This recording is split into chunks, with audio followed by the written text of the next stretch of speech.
The great spell circle burned with an iridescent flame, a wizard standing in its center, his heart racing from the power. This was his life's work after all, his legacy. He could hear the chanting all around him reaching its climax, and then from the circle erupted a cacophony that of which the world has never heard. Iridescent fire raced across the sky. Valus Ironbreath was suddenly knocked from his mount.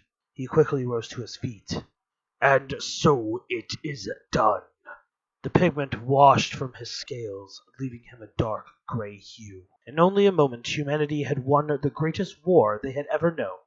Elven civilization had been brought to its knees. Valus felt the cold ash against his skin. My lord Older, you have succeeded. What did it cost you? King Alder was now Saint Alder, King of Falarbor.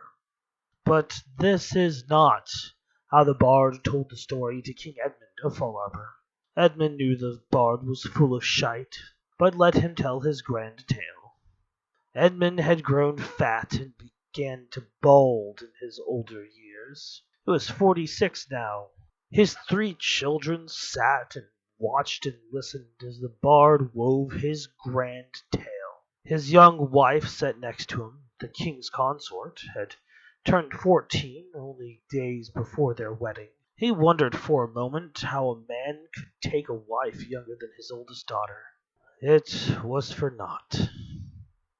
More than 1,000 miles away, King Leopold of Melia spoke with the Lady of Erisfar.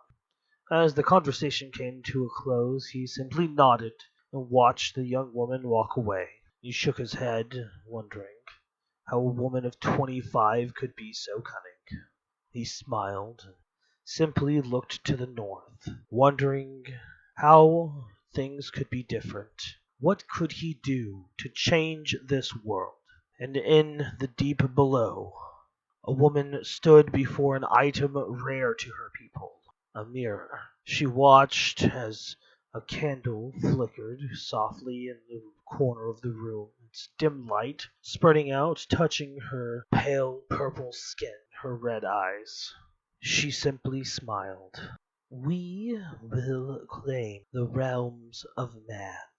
Her servants simply nod and move out of the room as she begins to dress.